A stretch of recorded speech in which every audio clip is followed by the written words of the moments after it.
우리 드디어 다시 사사기로 돌아왔습니다. 작년에 거의 절반 정도 나갔었고요. 이제 오늘부터 다시 나머지 절반입니다.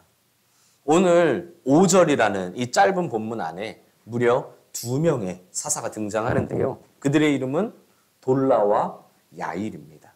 돌라, 야일. 기록은 짧지만 이 2명의 사사를 통해 우리는 아주 중요한 교훈을 얻을 수 있는데요.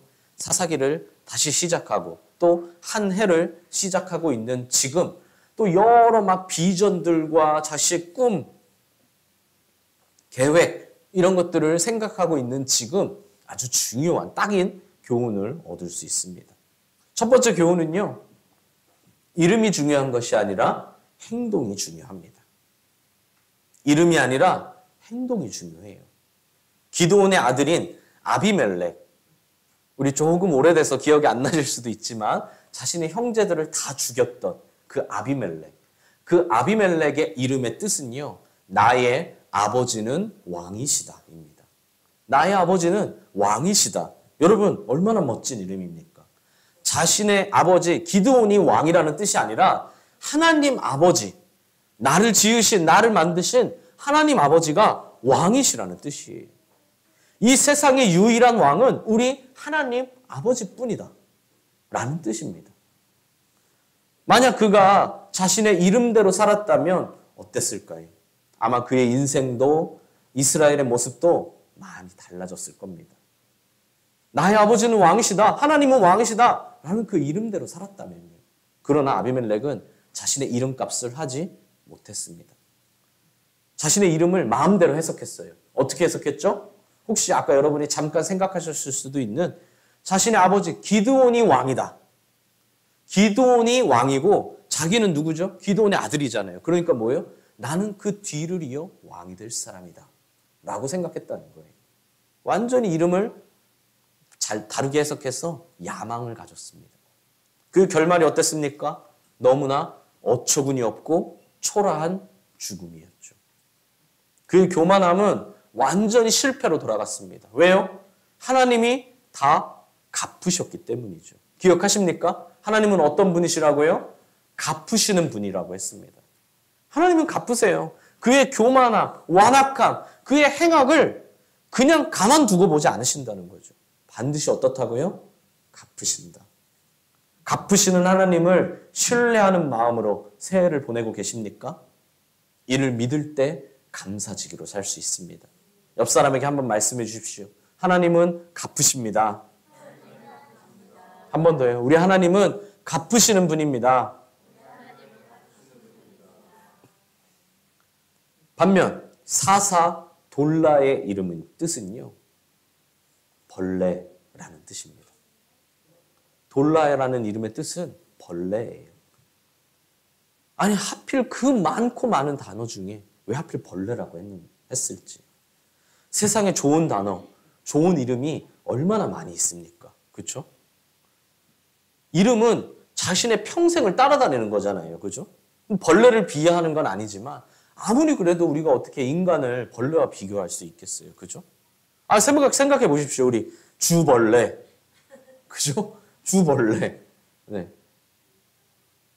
백벌레. 벌레가 100개라는 것도 아니고요. 그죠? 네. 채벌레. 얼마나 이상합니까? 육벌레. 육벌레와 백벌레가 싸우면 백벌레가 이기겠네요. 그죠?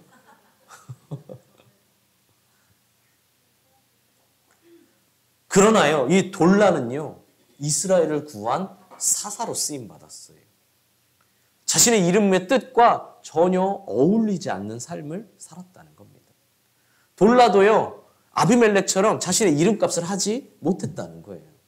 아비멜렉은 이름의 뜻이 너무너무 좋았지만 그 이름값을 제대로 하지 못하고 하나님을 배신하는, 거역하는 삶을 살았다면 이 돌라는 자신의 이름의 뜻은 너무나 초라했지만 그 이름값을대로 살지 않고 위대하게, 훌륭하게 쓰임받았다는 겁니다. 그는 하나님께 영광 돌리는 삶을 살았고 그로 인해 이스라엘은 평화로운 삶을 맞이할 수가 있었죠. 아비멜렉은 훌륭한 이름을 가졌으나 다른 이들에게 유익을 주기는커녕 오히려 무익하고 해로운 존재였습니다. 돌라는 보잘것없는 이름을 가졌지만 이스라엘을 구원한 위대하고 훌륭한 사람이 되었죠. 결론이 뭐라고요? 첫 번째 결론이 뭐라고요? 이름이 중요한 게 아니라 행동이 중요하다는 겁니다. 성경을 봐도요, 우리 주변에 있는 사람들을 봐도요, 자신의 이름값을 하는 사람이 있고요, 자신의 이름값을 하지 못하는 사람들이 있죠. 이름 뜻대로 사는 사람이 있고 이름 뜻과 정반대로 사는 사람들이 있어요. 중요한 건 뭔가요? 나는 어떻느냐? 나는 어떠냐? 다들 아마 아주 귀하고 아름다운 뜻을 가지셨을 거예요. 그렇죠? 우리 중에 누가 이름이 이상한 벌레 이런 사람이 있겠습니까? 그 이름 뜻대로 살고 계십니까? 하나님께 영광 돌리는 삶을 살고 계신가요? 아니면 내 배만 채우고 계신가요? 돌라와 같은 사람이 되시길 바랍니다. 연예인 김성주 씨를 아실 겁니다. 아주 오랫동안 최고의 자리에서 우리 진행자의 역할을 하고 있는 아주 대단한 사람이죠. 이 김성주 씨의 아버지가 목사님입니다. 그러다 보니까 어렸을 때 가난 때문에 고생을 많이 한 것 같더라고요. 되게 목회자 자녀들의 불만과 비슷한 불만을 가졌어요. 우리 아버지는, 우리 어머니는 자신의 가족보다 항상 다른 사람을 먼저 찾아가. 어렸을 때부터 이런 삶을 살다 보니 그런 불만을 좀 가졌던 거예요. 특히 아빠가요. 그죠? 엄마가 아파도 다른 사람이 아프다면, 다른 성도가 아프다면 다른 성도를 먼저 찾아가는 거예요. 자기 아내도 아픈데. 그런 그의 이름의 뜻은요, 거룩할 성에 기둥 주자를 써서 거룩한 기둥입니다. 김성주 씨 이름의 뜻은요, 거룩한 기둥. 이게 뜻이 뭔가요? 무슨 뜻인지 아십니까? 거룩한 기둥. 뭐죠? 거룩한 기둥. 아버지가 목사님이시라니까요. 거룩한 기둥 모르십니까? 지금 다 보고 계신데요. 아니요. 지금 보고 계시다고요. 거룩한 기둥. 십자가죠. 이 김성주 씨의 이름의 뜻 자체가 십자가예요. 십자가를 지고 사는 인생을 살기를, 목회자의 길을, 자기 아버지를 따라 목회자의 길을 걷길 바라는 심정으로 담아 지은 이름이에요. 그가 시상식에서 아마 23년도입니다. 22년 시상식이겠지만 23년에 한 시상식에서 자기가 고백했던 내용이에요. 상을 받으면서. 그리고 자신의 아버지를 떠올리며 눈시울을 붉히며 고백한 내용들입니다. 시상식, 수상 소감이죠. 그 눈물에 여러 의미들이 있었겠지만 아마 그의 수상 소감을 하나님도 그의 아버지도 기뻐 받으셨을 겁니다. 놀라운 건 제 이름과 한자가 똑같아요. 제 이름의 뜻도 십자가죠. 근데 저도 모르고 살았어요. 그 뜻을 잘 모르고 살았습니다. 아마 부모님도 모르셨을 것 같아요. 근데 제 이름도 한자가 똑같거든요. 김성주 씨와. 그러니까 저의 이름도 십자가 될 수 있다라는 것을 알게 되며 또 오늘 설교를 준비하면서 저도 다시 한번 다짐했어요. 무엇을요? 이름에 어울리는 삶을 살자라고 말입니다. 우리 모두 다 마찬가지입니다. 여러분 다 결코 아비멜렉과 같은 사람이 되어선 안 됩니다. 자신의 이름값을 못하는 사람이 돼선 안 된다는 거예요. 그렇다고요, 우리도요. 우리가 아까 돌라 같은 사람이 되자 했지만요. 사실은 우리는 돌라 같은 사람이 될 수 없어요. 왜요? 우리 이름 중에 벌레라는 사람은 없잖아요. 다 이름 뜻이 아마 좋을 거예요. 그죠? 자신의 이름 뜻이 나쁘신 분 계신가요? 벌레처럼? 그런 사람들은 돌라 같은 사람이 되면 됩니다. 근데 우리는 돌라 같은 사람이 될 수 없죠. 왜요? 우리는 이름의 뜻이 좋으니까. 그러므로 이름에 걸맞는 삶을 사시길 바랍니다. 옆 사람에게 말씀해 주세요. 이름에 걸맞는 삶을 사세요. 한 번 더요. 행동으로 보여야 합니다. 누구처럼요? 야일처럼요. 이 야일 역시 돌라와 같이 이스라엘을 구원한 사사로 위대하고 훌륭한 존재였죠. 그런 그의 이름의 뜻은요, 빛을 비추는 자입니다. 빛을 비추는 자. 그리고 그는 실제로 이스라엘을 영적인 어둠에서 건져내는 사람이 되었죠. 영적인 어둠에서 빛을 비춰서 건져내는 사람이 되었다는 거예요. 이 야일은 이름의 뜻도 좋고 그 이름대로 산 사람이라는 겁니다. 부디 자신의 이름에 걸맞게 사시길 바랍니다. 행동으로 보이는 우리 모두가 되시길 소망합니다. 우리 동행 노트에 보면 내 이름의 뜻도 있죠. 거기 내 이름의 뜻을 자신의 이름의 뜻을 적어 보시라는 거예요. 그리고 그 이름값을 하는 사람이 되자라는 겁니다. 본문이 주는 두 번째 교훈은요. 평범한 것이 가장 행복한 것입니다. 평범한 것이 가장 행복한 것이에요. 돌라와 야일은 이 둘 다 소사사입니다. 왜 소사사일까요? 새생명반을 하신 분들은 아실 거예요. 이 둘은 소사사입니다. 왜 소사사? 한 일이 별로 없어서, 업적이 작아서, 그래서 소사사일까요? 그게 아니라 기록된 내용이 짧기 때문에 소사사입니다. 아까 말씀드린 것처럼 이 둘의 내용은 둘이 합쳐서 5절이거든요. 그런데 놀라운 건 이 두 명이 다스린 45년이라는 시간 동안 이스라엘은 평온한 시간을 맞이하게 됩니다. 풍요로운 시간을. 너무나 강력해서 대적이 없었던 이 아비멜렉, 영원할 것만 같았던 이 아비멜렉은 자기가 스스로 이스라엘의 왕이라고 칭하며 다스리는 시간이 고작 3년입니다. 3년. 초라하죠. 근데 다스린 건 3년이었지만 그에 대한 기록은요. 이 사사기 9장 전체에 기록되어 있어요. 사사기 9장 전체 다 이 아비멜렉에 대한 이야기입니다. 그런데 그렇다고 그가 위대한 사람입니까? 반면 돌라와 야일은요. 겨우 5절입니다. 그것도 둘이 합쳤어요. 특별한 사건이 없어서 그랬는지 이 둘에게 특별한 능력이 없어서 그랬는지는 모르겠지만 그들에 대한 기록은요. 초라하게 느껴질 정도로 굉장히 짧다는 거예요. 여러분 사사라는데 사사 몇 명 안 돼요. 근데 그 몇 명 안 되는 사사 설명하는데 심지어 이 2명을 5절 안에 그냥 묶어서 그냥 끝내버렸어요. 그럼 이들은 별 볼 일 없는 사람입니까? 정반대라는 겁니다. 아비멜렉은 겨우 3년밖에 안 되는 시간 동안 백성들을 끊임없이 괴롭게 하고 불행하게 만들었다면 이 돌라와 야일은요. 묵묵히 자신의 본분을 다함으로 무려 45년 동안 백성들에게 평안을 주었습니다.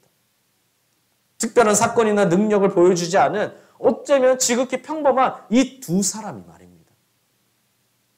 그 누구도 대적이 없었고 너무나 강했던 아비멜렉은 겨우 3년, 그리고 그 3년조차 백성들을 끊임없이 괴롭히고 시달리게 하고 힘들게 하고 고통을 주었다면 이 돌라와 야일은 사실 무엇을 했는지 어떤 능력이 있는지 잘 모르지만 무려 45년 동안 백성들을 평화롭게 하고 풍요롭게 했다는 거예요.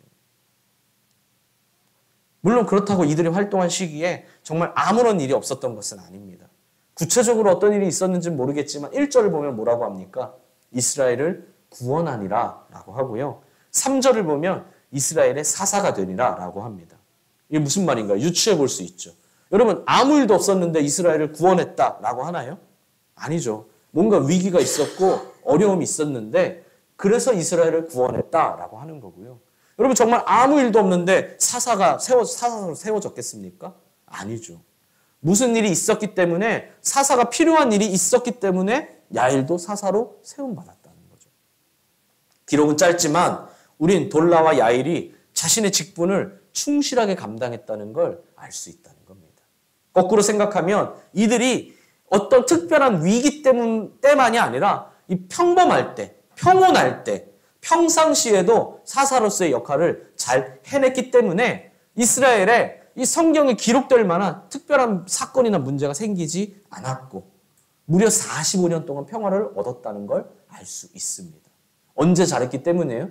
막 위기가 나타났을 때 막 다 무찌르고 이것보다도 그냥 평온할 때, 평상시에 그러니까 별일이 없을 때 사사로서의 역할을 잘 해냈기 때문에 위기를 맞이하지 않았을 수 있다는 겁니다.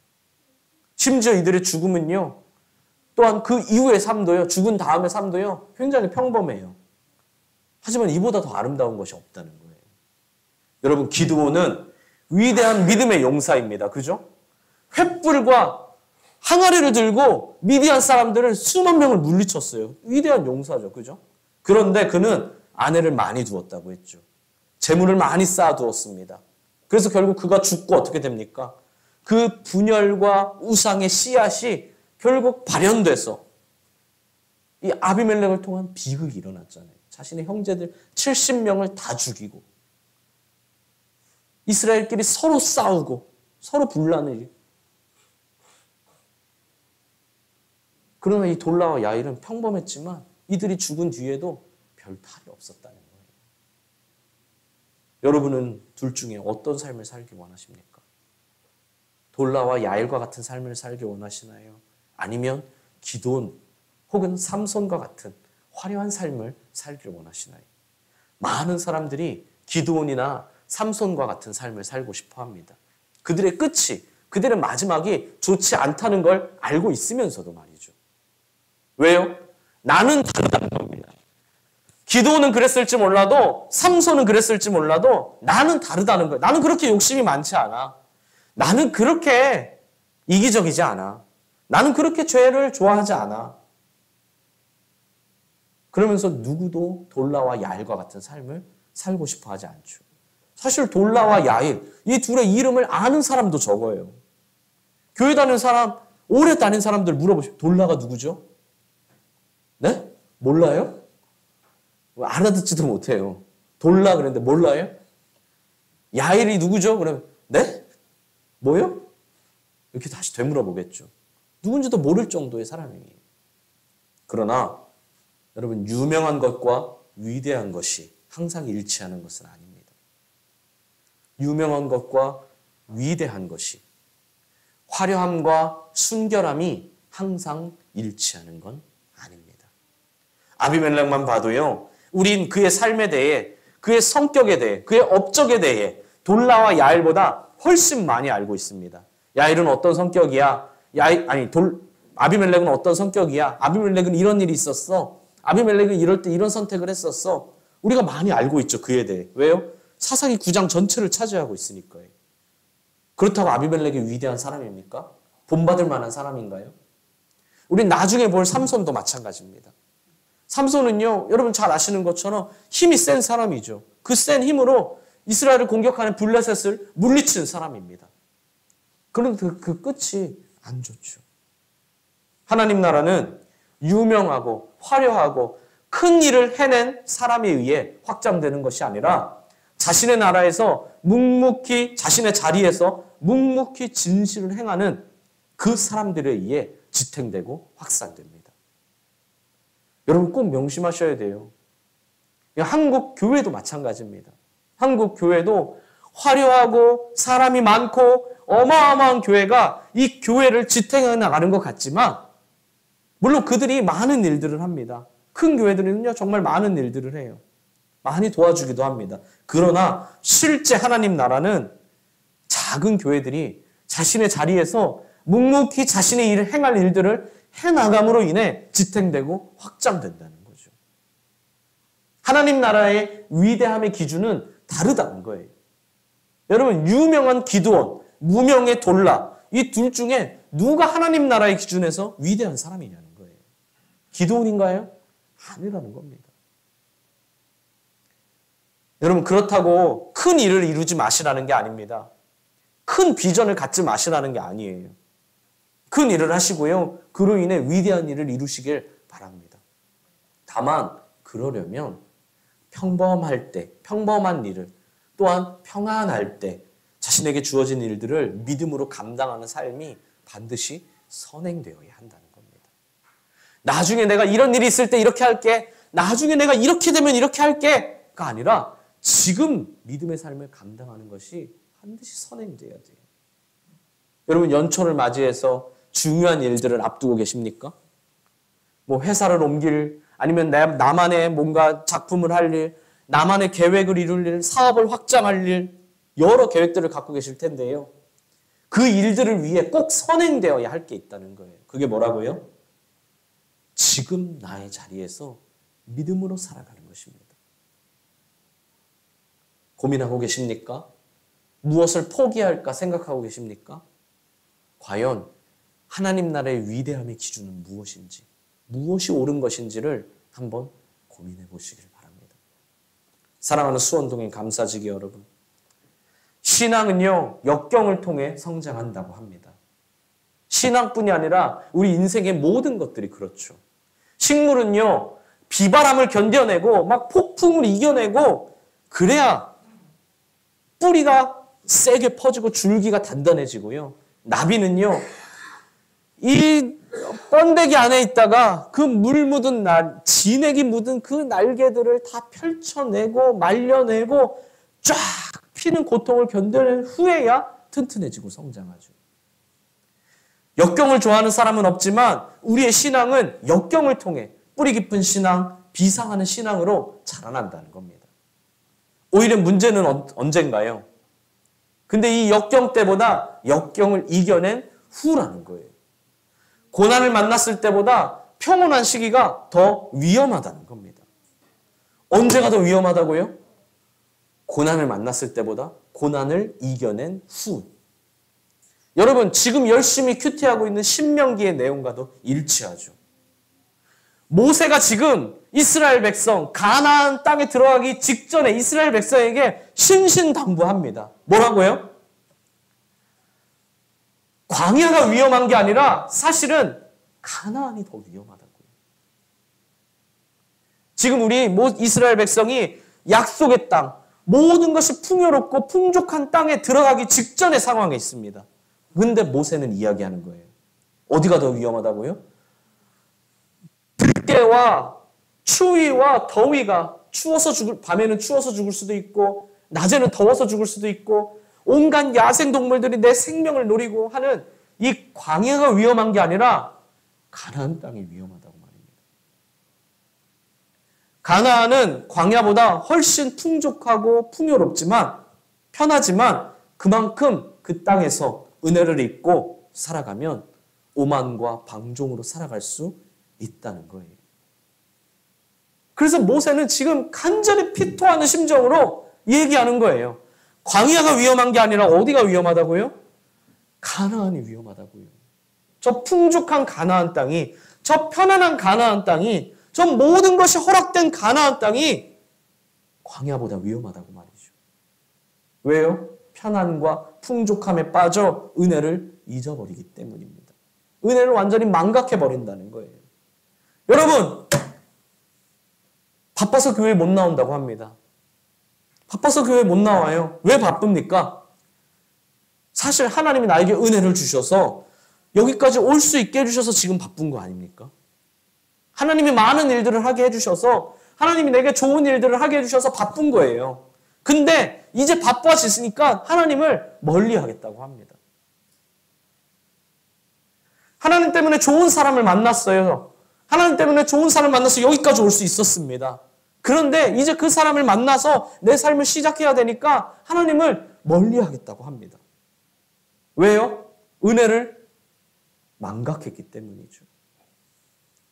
평온한 시기를 잘 보내면 이후에 아무리 모진 비바람을 잘 만나도요, 잘 견뎌내고 승리할 수 있지만 평온한 시기를 잘 보내지 못하면 작은 비바람에도 쓰러지거나 침체될 수밖에 없다는 겁니다. 그래서 하나님은 우리에게 미리 광야를 지나가게 하시는 겁니다. 여러분, 인생에 광야가 없으면 좋겠죠. 그죠? 우리 욥기도 했잖아요. 하나님은 왜 우리에게 고통을 주실까? 왜 고난을 주실까? 우린 이해하기가 힘들어요. 그냥 평범하게 살고 늘 풍족하게 살고 하하호호 즐겁게 재밌게 사는 게 인생의 낙이고 좋은 것 같은데 하나님은 꼭 우리를요, 때마다 광야로 보내세요. 자꾸 광야로 보내십니다. 우리의 건강도 평생 건강하면 좋을 텐데 가끔씩 광야로 보내세요. 우리의 재물도 평생 풍족하고 평생 많으면 좋을 텐데 가끔씩 광야로 보내십니다.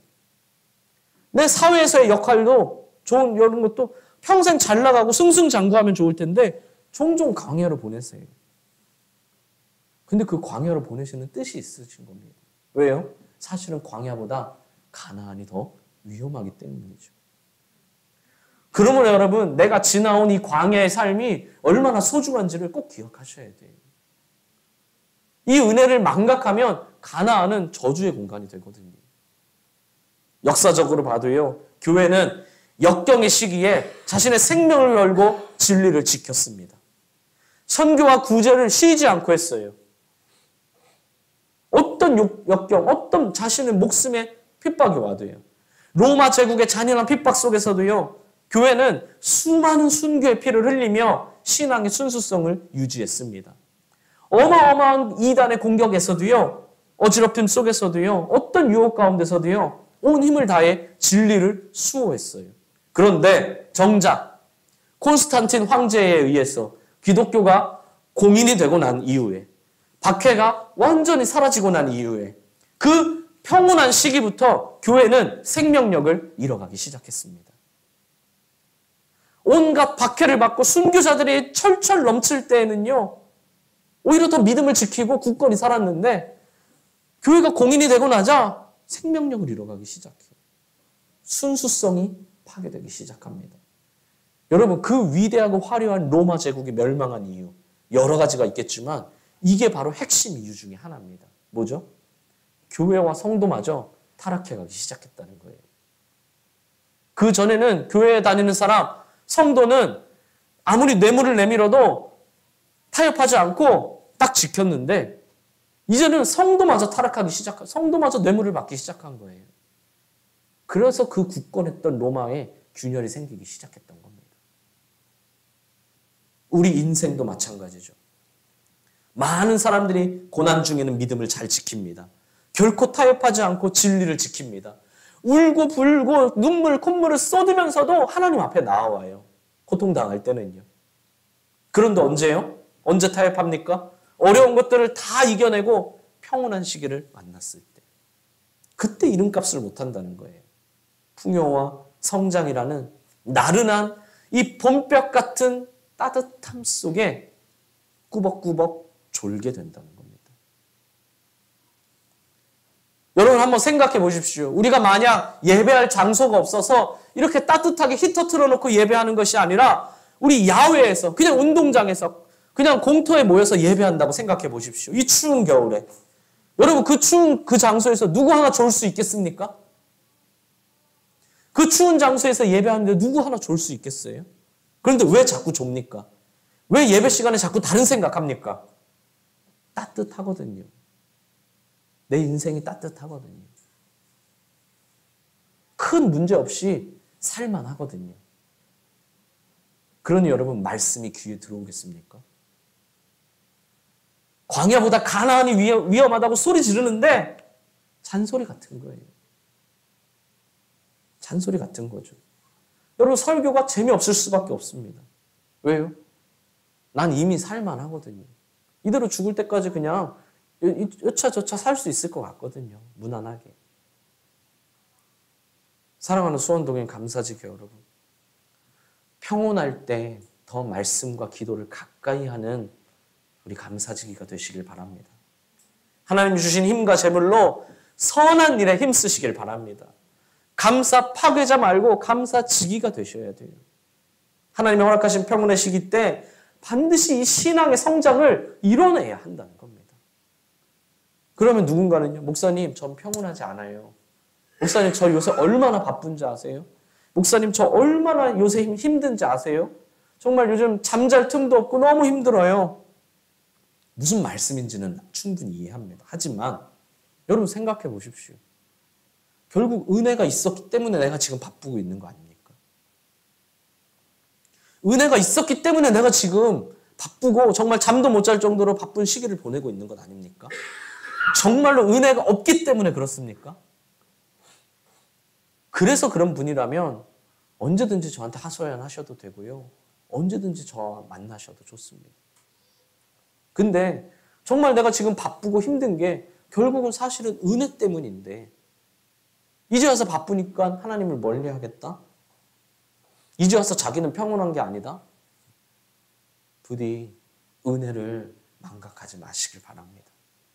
여러분 꼭 명심하십시오. 능력이 부족한 자는요, 신뢰할 수 있습니다. 그러나 은혜를 모르는 자는 신뢰할 수가 없어요. 신명기에서 계속 강조하고 있는 내용 아닙니까? 능력이 부족한 것은 문제가 되지 않는다는 거예요. 능력이 없다. 뭐가 없다. 하나님 저는 뭘 못해요. 뭐가 부족합니다. 하나님 말씀하십니다. 알아. 내가 그래서 널 선택한 게 아니야. 너는 원래도 내가 선택하기 전에도 다른 사람보다 더 못났어. 라고 이스라엘에게 얘기하세요. 너네가 강해서 선택한 게 아니라는 거예요. 능력 부족은 문제가 아니라는 겁니다. 뭐가 문제죠? 감사 부족은 문제라는 거예요. 은혜를 모르고 감사할 줄 모르는 사람은 그건 심각한 문제라는 겁니다. 그러므로 여러분 자신의 이름답게 사시길 바랍니다. 우리 예수님의 이름의 뜻은요. 하나님은 구원자이시다입니다. 예수님은요. 자신의 이름대로 사셨어요. 하나님이 구원자 되신다는 걸 그래서 우리를 구원하기 위해 무엇이든 하셨고 결국 자신의 목숨까지도 주셨죠. 예수님은 자신의 이름답게 사셨어요. 예수님은 이름을 자신의 뜻을 행동으로 보여주셨다는 거예요. 말이나 생각이 아니라 삶으로 나타내셨다는 거예요. 우리는 누구를 닮아야 합니까? 어떻게 살아야겠습니까?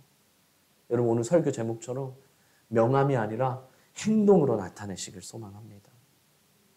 명함을 자랑하지 마시고요. 자신의 행동을 자랑하시는 우리 감사지기가 되시길 바랍니다.